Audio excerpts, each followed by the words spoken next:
Sekarang kita akan membahas mengenai anatomi dan fisiologi dari organ yang fungsinya sangat penting bagi tubuh, yaitu ginjal. Masing-masing ginjal mempunyai korteks renalis di bagian luar yang berwarna coklat gelap dan medula renalis di bagian dalam yang lebih terang. Medula renalis ini terdiri dari piramis medula renalis. Bagian korteks renalis yang masuk di antara piramis renalis disebut sebagai kolumna renalis.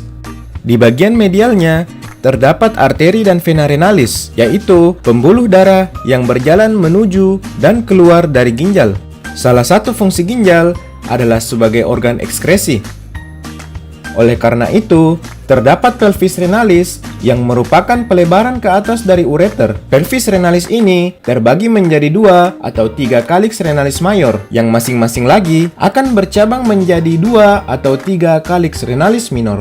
Setiap calyx minor ini diinvaginasi oleh apex piramidis yang disebut sebagai papilla renalis. Pada permukaan luar ginjal terdapat kapsula fibrosa yang melekat dengan erat pada permukaan luar ginjal. Di luar dari kapsula fibrosa terdapat kapsula adiposa, dan di luarnya lagi terdapat fascia renalis yang merupakan jaringan ikat yang meliputi ginjal serta glandula suprarenal atau kelenjar adrenal.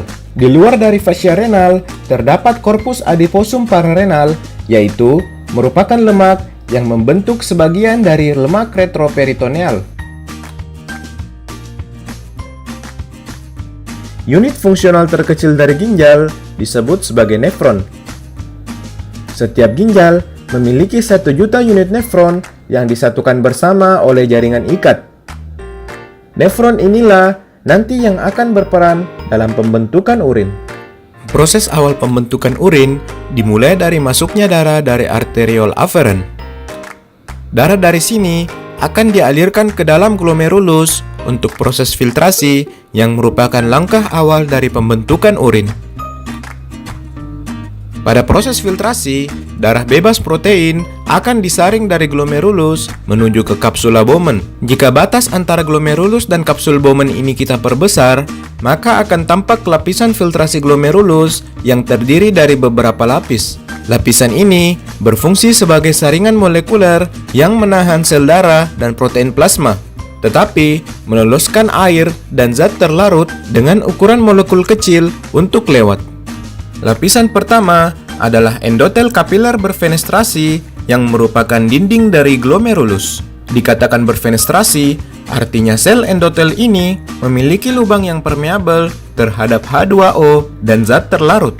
Namun, protein ukuran besar tidak akan tersaring pada proses filtrasi karena tidak dapat melewati lubang ini. Tetapi, protein ukuran kecil seperti albumin dapat melewati lubang ini.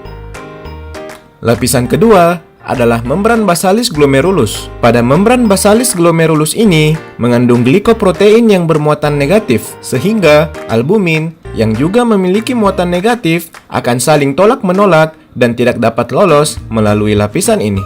Lapisan terakhir membran filtrasi adalah lapisan podosit yang merupakan sel mirip gurita yang memiliki tonjolan kaki yang saling menjalin dengan tonjolan kaki sel podosit lainnya. Celah sempit di antara prosesus-prosesus kaki yang berdampingan yang dikenal sebagai celah filtrasi, yang membentuk jalur tempat cairan meninggalkan kapiler glomerulus menuju ke lumen kapsul Bowman. Untuk terjadinya filtrasi glomerulus, harus terdapat gaya yang mendorong sebagian plasma di glomerulus ke kapsul Bowman. Oleh karena itu, terdapat 3 gaya tekan yang menentukan laju filtrasi glomerulus. Tekanan yang pertama adalah tekanan darah kapiler glomerulus yang merupakan tekanan hidrostatik yang ditimbulkan oleh darah di dalam kapiler glomerulus. Nilai rata-rata tekanan ini adalah 55 mm air raksa. Tekanan yang kedua adalah tekanan osmotik koloid plasma, yaitu tekanan yang ditimbulkan oleh protein plasma dan melawan filtrasi dengan tekanan rata-rata 30 mm air raksa. Kemudian, tekanan yang terakhir adalah tekanan hidrostatik kapsul Bowman yang ditimbulkan oleh cairan yang berada di kapsul Bowman. Tekanan ini melawan filtrasi dengan tekanan rata-rata 15 mm air raksa. Dari kapsul Bowman, cairan yang difiltrasi mengalir ke dalam tubulus proksimal. Di sini akan terjadi proses kedua dari pembentukan urin, yaitu proses reabsorpsi. Pada reabsorpsi, bahan-bahan penting yang terfiltrasi dan masih dibutuhkan oleh tubuh akan ditransfer dari lumen tubulus ke dalam kapiler peritubulus.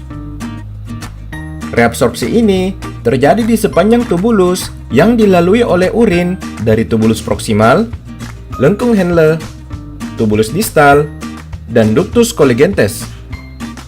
Reabsorpsi natrium terjadi di sepanjang tubulus, kecuali di pars descendens lengkung Henle, karena dinding pars descendens ini tidak permeabel terhadap zat terlarut. Di tubulus proksimal, terjadi reabsorpsi glukosa dan asam amino yang lolos pada proses filtrasi. Oleh karena itu, tidak satupun dari bahan-bahan ini yang diekskresikan ke dalam urin. Asam amino dan glukosa ini mendapatkan tumpangan gratis dengan menggunakan energi yang digunakan dalam reabsorpsi natrium. Untuk reabsorpsi natrium di tubulus distal sangat bergantung kepada hormon yang meningkatkan reabsorpsinya, yaitu hormon aldosteron. Reabsorpsi ini berperan dalam mengatur volume cairan ekstraseluler yang penting dalam kontrol jangka panjang tekanan darah arteri.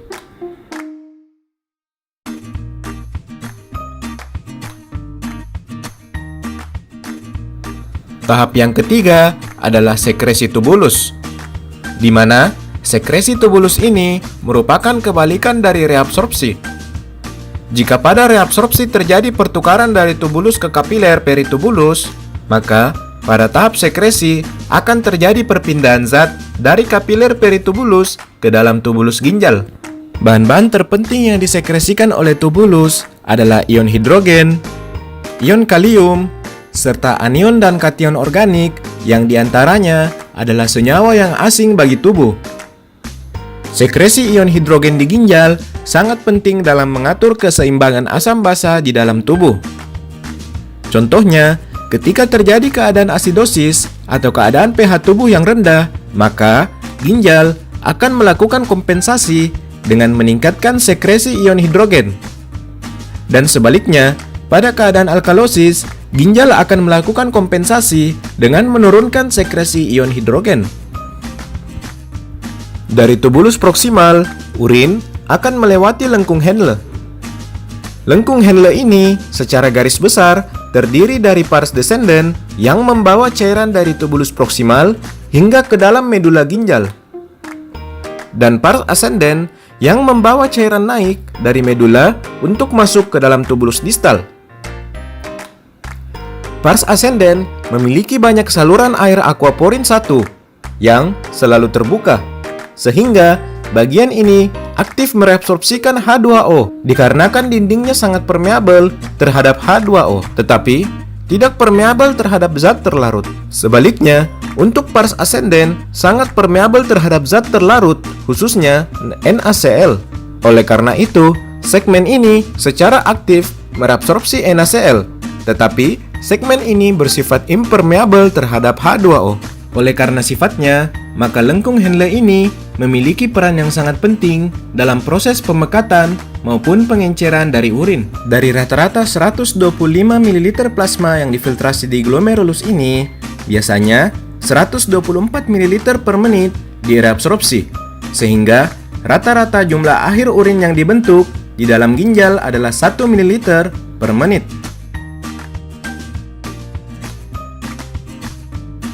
Setelah melalui ginjal, maka urin akan melewati ureter, yang merupakan dua saluran sepanjang 25-30 cm yang menyambungkan antara ginjal dengan vesika urinaria atau kantung kemih. Ureter ini memiliki gelombang peristaltik yang dialaminya sekali setiap 5 menit, yang disebabkan oleh kontraksi otot polos yang melapisi dindingnya. Selanjutnya, urin akan disimpan sementara di dalam vesika urinaria atau kantong urin, di mana kantong urin ini merupakan sebuah kantong yang dibentuk oleh lapisan otot yang dapat menampung urin dengan kisaran 400-600 ml. Otot pada dinding kantung kemih bernama musculus detrusor, di mana otot ini akan relaksasi untuk menampung urin melalui stimulasi saraf simpatis. dan akan kontraksi apabila kita sedang buang air kecil melalui stimulus parasimpatis.